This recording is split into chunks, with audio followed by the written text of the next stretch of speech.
மல்லியோட தங்கச்சி மயிலு கூடி சீக்கிரம் அந்த பையனோட சேர்ந்து ஏதாச்சும் ஒரு பிரச்சனையில சிக்கணும். அப்பதான் மல்லியோட அருமை தெரியும் அப்படின்னு சொல்லி நீங்க நினைச்சீங்கன்னா, இந்த வீடியோவுக்கு லைக் பண்ணி உங்களோட கருத்துக்கள தெரியப்படுத்துங்க.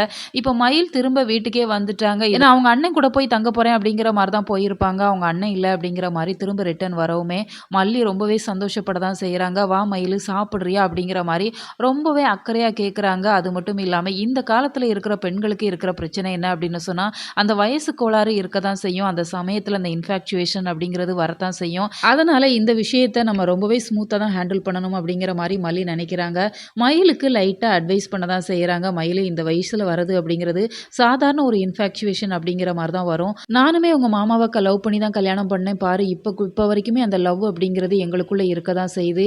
நீ உன்னோட கரியர பாரு, உன்னோட படிப்ப பாரு. அதுக்கப்புறமா உனக்கு யார பிடிச்சிருக்குதுன்னு சொல்லி நானே கல்யாணம் பண்ணி வைக்கிறேன் அப்படிங்கிற மாரி அவ்ளோ பொறுமையா மல்லி இந்த மயிலுக்கிட்ட எடுத்து சொல்ல தான் செய்றாங்க. நல்லா ஊம மாரி உட்காந்து கேட்டுட்டே இருக்கிறாங்க. சரிக்கா அப்படின்னு சொல்லுவாங்க அப்படின்னு சொல்லி பார்த்தா, எனக்கு 19 வயசு ஆகுது. ஓட்டு போடுற உரிமைய கவர்மெண்ட் இந்த வயசுல குடிக்கிறப்ப, என்னோட வாழ்க்கைய தேர்ந்தெடுக்கிற உரிமை எனக்கு இல்லையா? அப்படிங்கிற மாரி ரொம்பவே கோவமா இப்ப மேல போயிர்றாங்க. இதனால மல்லி ரொம்பவே ஹர்ட் ஆக தான் செய்றாங்க.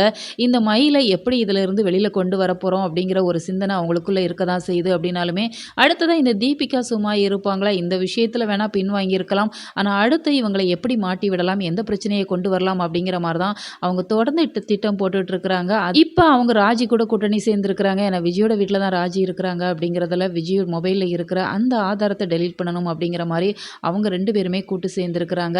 இப்ப ராஜியுமே விஜயோட மொபைல எடுத்துறலாம் அப்படிங்கிற மாரி தான் திட்டம் போட்டிருக்கிறாங்க. ஸோ வெயிட் பண்ணி பார்க்கலாம். உங்களோட கருத்துக்கள கமெண்ட்ல தெரியப்படுத்துங்க.